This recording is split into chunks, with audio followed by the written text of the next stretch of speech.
Alors l'été est souvent l'occasion de faire un point, c'est le moment où on peut décider de revendre un appartement qui est devenu parfois trop petit, une maison héritée devenue superflue ou compliquée à gérer, un bien locatif devenu trop pesant, mais derrière ces décisions qui sont patrimoniales au départ se cache évidemment un enjeu fiscal majeur, celui de la plus-value immobilière, car selon la nature du bien qui est vendu, résidence principale, secondaire, logement locatif, évidemment la fiscalité applicable peut changer, mais du tout au tout. Et les conséquences financières peuvent être significatives, donc la prudence reste de mise. Bonjour Jérôme. Bonjour David. Maître Jérôme Barré, avocat associé au sein du cabinet Yards. Déjà, commençons par le début, par les fondamentaux. Le calcul de la plus-value immobilière, c'est incontournable. C'est incontournable. C'est une mécanique en apparence qui est simple, puisque c'est la différence entre le prix de cession d'un bien et son prix d'acquisition. Mais évidemment, c'est quelque chose qui est plus complexe, parce que c'est un prix d'acquisition qui d'abord peut être majoré quand on détient le bien depuis une courte période d'un forfait de 7,5 pour les frais, ou bien alors vous avez des frais réels qui sont justifiés, ou alors si vous détenez ce bien depuis plus longtemps, eh bien, et donc depuis plus de 5 ans, vous avez un forfait de 15% pour les travaux, ou encore si vous avez des frais réels qui sont supérieurs à ces 15%, ça c'est le premier point, donc vous pouvez les imputer sur le prix de cession. Le deuxième sujet, c'est une imposition double, parce qu'en pratique, vous avez l'impôt sur le revenu qui court et vous avez la CSG-CRDS.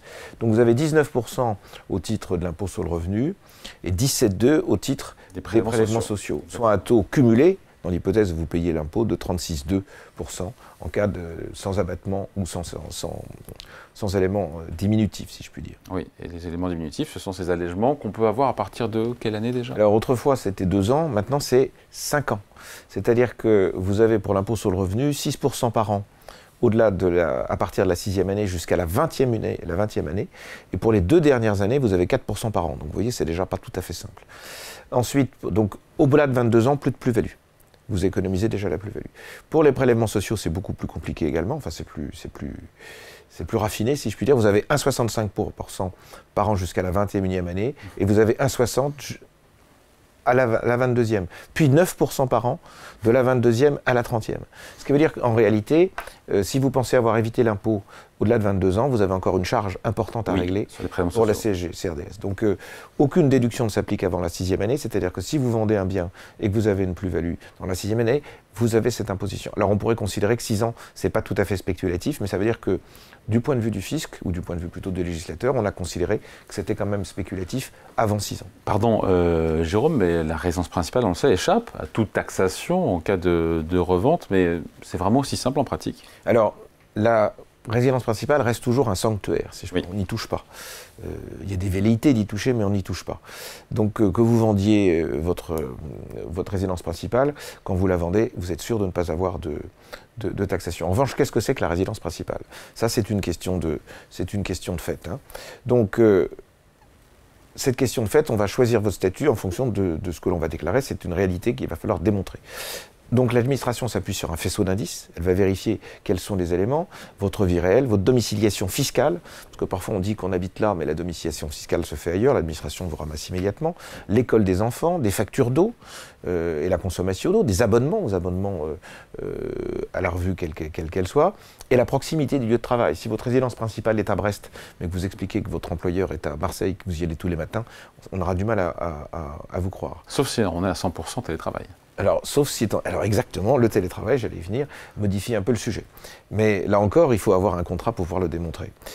La deuxième question qui se pose, c'est de savoir si, qu'est-ce que se passe-t-il si je fais du nomadisme de résidence fiscale?